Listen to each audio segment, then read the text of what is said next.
What is going on, guys? Today I'm going to show you how to do some basic modeling. This is for the really noobs out there that have just got into modeling, just got into maybe Blender or any other program really, but the controls are going to be for Blender, so I'm guessing you're here to learn a little bit about Blender. So modeling isn't too hard. There's loads of different ways to modeling. There's box modeling, I think there's one called vertex modeling, you got sculpting, you've got loads of different ways of modeling. I don't know the names to all of them, I just know them. But today I'm going to show you how to do some basic box modeling. It's the most foundation way to model, and it's how I model most of the things that I actually make, but sometimes you've got to have the other modeling methods to help you. So today I'm going to show you how to simply model something. So first of all, you start with a cube. If you push tab, you go into edit mode. Okay, so the 2 or maybe 3 tools that you'll ever need really for box modeling is, one of them is extrude, and what it does is it will extrude whatever you've selected into a new area and create more geometry. So let's say I wanted to make an L shape. There we go.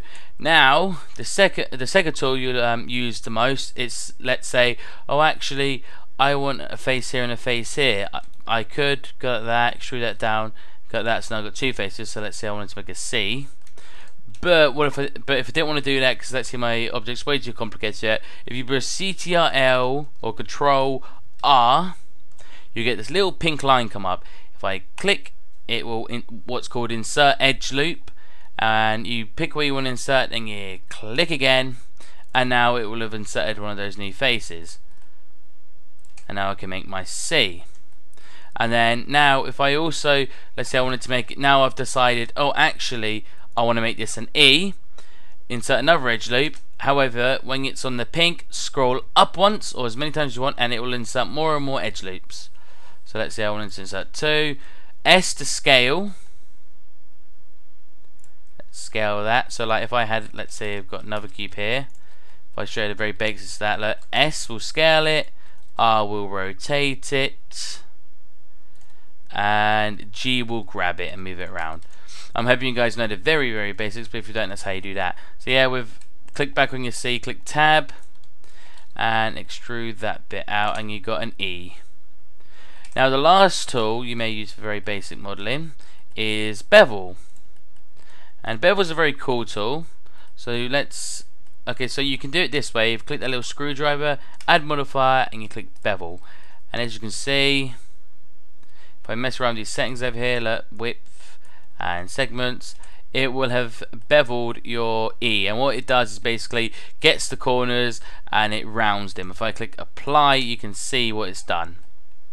Now to me, I don't want all these extra lines here. That's adding way too many faces that I don't need. You can't really change that in Blender, I don't believe. I mean, if we go bevel, I don't think there's any way to sort of not. Oh, there you go. If you go angle, so there is a way. If you go angle and then do it, it'll only do it at the corners, and it will save on a lot more room because you don't want these parts beveled. But anyways, if you just wanted to bevel, let's say the top of it or the bottom of it, let's say all we wanted to do, because that will bevel all of it.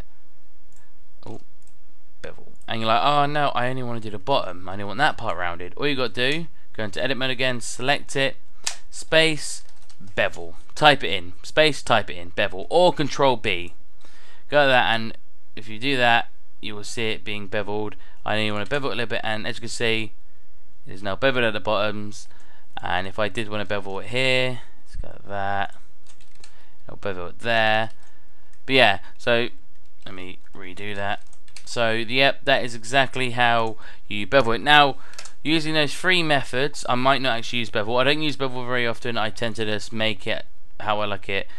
But I don't know, let's make a TV. So using S, if you push middle mouse button, select your direction, or that way. So let's make a flat screen TV, which is obviously going to be flat, very flat. So yeah, widescreen flat screen TV. If I select this part, click E, extrude it in, maybe scale that down a little bit more, because you maybe have the buttons at the bottom. E, extrude it in, scale it inwards a little bit, and then scale it inwards again, and you get your basic TV frame. Then if we go to the back and push E, like, okay, we want to make a stand for it, and there's two ways you can just E, scroll it down, maybe got that, maybe scroll it down, and we've got a basic stand. Or you can insert edge loops, grab that from the edge loops, and do it that way. Now I don't really like doing it that way because it adds a lot more vertices that you don't need, as you might be able to see. Now let's quickly re-add the back as a stand. Got that, and got that. Okay, so that's your basic TV. Let's put it on the ground somewhere. Maybe the edges of the TV at the rear will be beveled. They might be smooth. Or for example this stand, but I'm just going to show you on that because I've got my stand very square, as you can see. It's just very basic. What is going on there? Oh, okay, this is a problem that a lot of you may witness. I accidentally extruded and didn't realize, so now I've got two lines there instead of one. So if I undo all of that, I don't usually do that mistake, but I guess that helps you guys if you ever get the mistake to understand what's going on. In fact, I never get that mistake. I'm very surprised that I did. But like I said, it helps you guys. Yep, let's make that. And yeah, let's say we want to bevel the sides.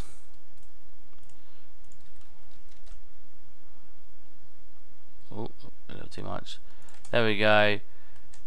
That did not bevel it much at all. Let's do that again. Doesn't need to be beveled that much, to be fair, but it just looks a little bit nicer. I kind of want to bring that bit forward a little bit like that, as you can see the bevel will happen a little bit more. And as you can see, that is our very, very basic TV. If you go over here and click smooth, it will smooth it all, but we don't want that because we want parts to look flat.